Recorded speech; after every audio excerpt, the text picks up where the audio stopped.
How's it going, everyone? Thanks for tuning in for another episode today. I've always said that I felt like the organization Black Lives Matter itself was full of shit. I always felt like they were fraudulent. That's specifically speaking about individuals who are at the top of the parent company. Don't know much about the local chapters. I will say this, though. I don't doubt that there are a lot of individuals out there whose heart is in the right place. They might be being led astray by false narratives surrounding the movement itself. The statistics, the lies, where the real problem lies. But I don't doubt that there's individuals out there that have good hearts, that they think they're doing the right thing. So I'm not going to associate everybody here with this scumbag. Now, let's talk Jason Whitlock, though. Black reporter. They got to call him Black Reporter. They can't call him by his name, Jason Whitlock. Locked out of Twitter for criticizing BLM founders. $1.4 million home purchase. Blast big tech for making movement a sacred cow despite its financial grift. Patrisse Cullors. Is that her last name, really? Cullors? Interesting, because the label they give people of colors. 37 has bought an expensive property in Topanga Canyon. Perhaps you saw the story. It broke a day or two ago in terms of her buying the property. The district, it says here, the area where she lives, is 88% white, 1.8% black. The other, I guess you guys don't get counted as anything. Latinos, my Asian peeps out there, you guys never get mentioned, right? So just know that I know that you make up the other 10%. Critics accused her of abandoning her social justice and activist roots. Now we up in the big league. That song came to mind. Sports journalist Jason Whitlock was among those, remarking on her purchase. Jason Whitlock leans a little bit more conservative. I don't know if he is fully conservative, but I know that there has been some takes that he's had specifically on BLM. But from the limited things I've seen, he seems like somebody who actually cares about what's going on in the community and isn't trying to grift, because this would be taking the easy way, what Cullors did here. And that's where I always tell people when I post a little smack talk here and there amongst my friends is, if I ever wanted to, or if they ever wanted to make money, make easy money, all they'd have to do is something like Cullors did here. Be on the left side of the political spectrum and go after all the buzz movements that are out there. You could have jumped on the Me3 movement, the LGBABFC, the trans stuff, this stuff. It's so easy to move from grift to grift to grift that's easy money.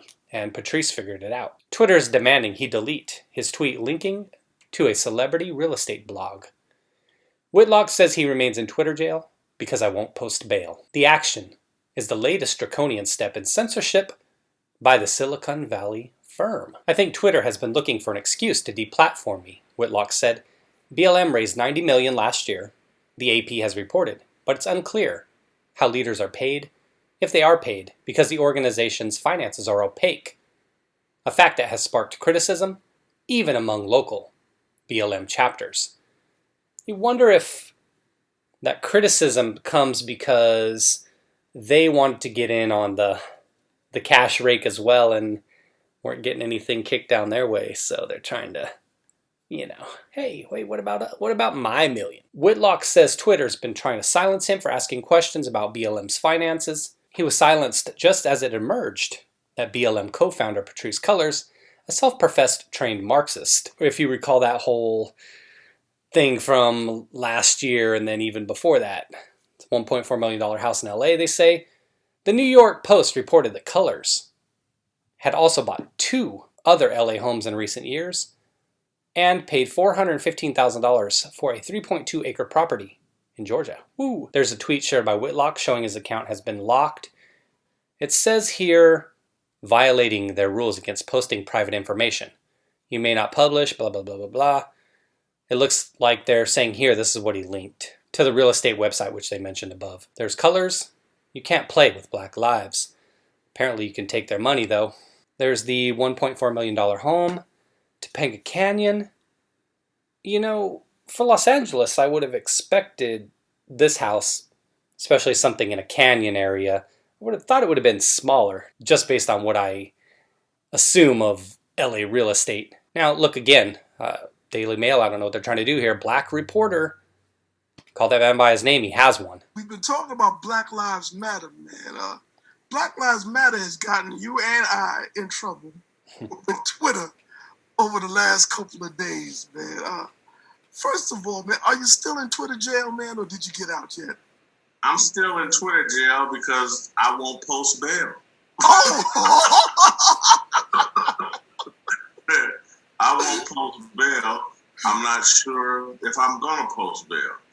You know, because for Curtis, we did nothing wrong. Yeah. And so I'm not running to go post Twitter bail when I did nothing wrong. The information, you know, obviously the background is you tweeted out, I think on Thursday, about Patrisse Cullors last week purchasing the $1.4 million house in Cali. But go ahead. Yeah, and so I actually saw it someplace else on Friday and posted a link to, you know, her buying this $1.4 million house in Topanga or whatever. Mm-hmm. And I went and looked up that the house cost $1.4 million and Topanga has a black population of 1.4%. Black Lives Matter, but I don't want to live around you, Negroes. You think there's a bunch of black cops in this area? And so she's going to have plenty of white cops and white people to complain about. And so I just find it hypocritical. And so I posted the link and said she's with her people. You had called me at some point, or we had talked at some point Friday, like, hey, they just put me in Twitter jail over my tweet from Thursday. And I was like, man, they ain't done nothing to me, but let's wait and see. And so by the end of the day, Friday, I was in Twitter jail. Whitlock went on to further say, they cut it off right there. I guess he went on to say, I find it hypocritical, he said, of her decision to live in a largely white neighborhood. There's so much hypocrisy. She's acting like a capitalist. All those commies love capitalism when the money's coming their way. It's funny, there's actually some of them out there on YouTube. Not sure where you're watching this video at, whatever platform, because I post on several. But there's a lot of commies out there on YouTube that got those Patreon accounts going. Interesting how that works, huh?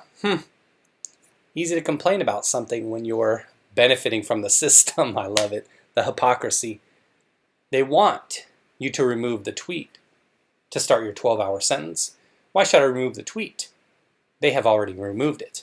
I sat back and said, I'm going to do nothing and see where this story goes. I'm going to play Nelson Mandela in the Twitter jail, he said, of the former South African leader. Good thing they mentioned that Nelson Mandela was a former South African leader, because nobody knows that, right? He pointed out that Twitter's move had only served to shine a spotlight on the story, adding it has gone exactly how I wanted it to go. He seems like a wise enough guy to know that Twitter shouldn't be his main thing. He should be on other social media outlets as well. Everybody should be elsewhere. At least, even if you're still on Twitter, you should be elsewhere as well. Have a presence. Whitlock said BLM founders, like Cullors, were making millions of dollars off the backs of these dead black men who they wouldn't spit on if they were on fire and alive. The company's action in blocking Whitlock has sparked yet more concern about Twitter's powers of censorship. The Silicon Valley giant's ability to control the discussion was highlighted by its January decision to block Donald Trump, fearing that his inflammatory tweets could spark civil unrest. Interesting that we seem to have quite a bit of civil unrest going on somewhere up in the Midwest area. Where interesting, right? Twitter doing anything about that? Since then, his allies, including Steve Bannon, have also been permanently blocked from the site. Jack Dorsey, the dork, you know who he is, in October was forced to apologize for blocking a news story featuring allegations about Joe Biden's son Hunter and his business dealings. Election manipulation, right? Twitter chose to restrict distribution of the story, citing its hacked material policy, which doesn't permit the use of our services to directly distribute content obtained through hacking that contains private information, may put people in physical harm or danger, or contains trade secrets. That was the excuse they used, if you recall, to try to suppress the Hunter Biden laptop story. Act like it wasn't even a thing. Whitlock says, do you even comprehend my take? She had a lot of options on where to live. She chose one of the whitest places in California. She'll have her pick of white cops and white people to complain about. That's a choice, bro. And that's what he said in the video. Same thing, interesting. LeBron James, same thing. Man, blackest power dude out there. They always flee to the white, Asian, Latin neighborhoods. They always flee out of the hoods where the wealth is at. Interesting how individuals claim to be so down for the hood streets. You know who they are. Actors, athletes, rappers, any form of entertainer.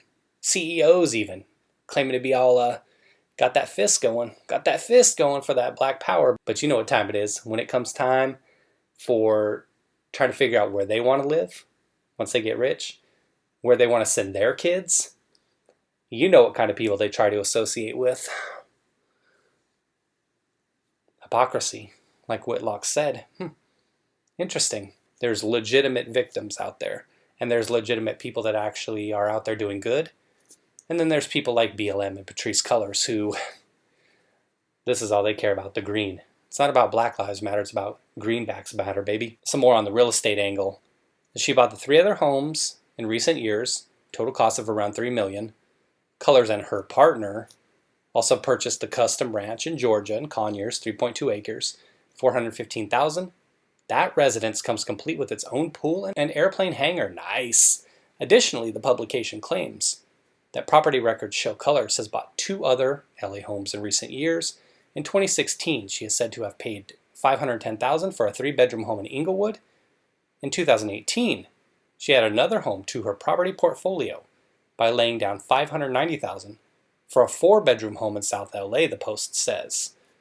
We don't know anything about any sales, so rental properties? The Post reports that Cullors was also eyeing property at the ultra-exclusive Albany Resort outside Nassau in the Bahamas, where Justin Timberlake and Tiger Woods have homes. The publication didn't cite a source for that information. This is their house in Georgia in Conyers. Oh, it's a nice looking house, right? Man, I'm jealous. Ooh, nice little pool. It's small. I can't even get any laps in there. Come on. Is this her now? The photo before of her with the You Can't Play with Black Lives shirt, she looked a little bit different around this area. Check this out. Looks a little different, right? Guess she got comfortable. Here's a tweet from Andy No. BLM co-founder Patrisse Cullors has purchased a $1.4 million home in a wealthy, secluded area of Los Angeles. Cullors identifies as a communist and advocates for the abolishment of capitalism. A guy here says, when will people get that BLM is a racket? And if you gave money to this organization, you're a chump. This isn't the first time she's been in hot water. $1.4 million could have helped a lot of inner city kids. Well, at least it should finally be clear to everyone what a fraud Patrisse Cullors is, rather than helping the BLM chapters. Her brand of Marxism is buying $1.4 million home in an upscale liberal white enclave in Los Angeles. Being a race huckster pays. Just ask Sharpton Jackson. Yeah, for sure. If it can't stand a critical appraisal, what worth does any ideology have? Trump just refunded $200 million to his own supporters? Meh, fair enough. Why play whataboutism? Call both out. Simple enough. This is socialism. The loss of freedom of speech is frightening. Twitter is a toilet of scummy comments, and I believe every one of us would live better lives if we removed ourselves from social media, period. Says the feds are watching. Under Biden's administration, I don't know about that. They all fall to the greed eventually. Sadly, it's a time of opportunism, and only the lucky few will benefit. Interesting. A lot of comments on her, the IRS, etc. Not so many comments on the Whitlock angle, which should be concerning as well. Censorship, one person mentioned it there. A lot of people are talking about her. I'm more concerned about Whitlock simply because capitalism. I can't agree with it and then hate on her for what she does with that money. Now, that being said, what's going on there and how all that money's made, that is a matter for the IRS and perhaps the feds. I can't speak for Whitlock or what I would do in that situation. He's got a lot more followers than I'd ever have. As I said, the only thing I can hope is that he has other platforms where he can get his message out. I know he was on Outkick before with Clay Travis. They did a show together. I don't know. He went off on his own. I don't know what he's doing now. But as I said, he's got an important voice. He seems like a pretty mild-mannered dude. And I do agree with a lot of his takes. So again, hopefully he's able to get his voice out there in other ways. I'm sure he's thought through that because most people are wise enough to know that Twitter's full of shit. All right, everyone, 2 lessons here. 1, if you want to get paid quickly, float on the left side of the political spectrum and support all the latest grifts. Like I said, the Me3 movement, BLM, the alphabets, the rainbow people, the trans people, grift. You don't even have to be legitimate in your concern. You just have to pretend like you are. And second, Twitter censorship. Be elsewhere. Be on other platforms. That's why I post my videos on 4 different sites. Take care, everyone. Thanks for watching. Be well.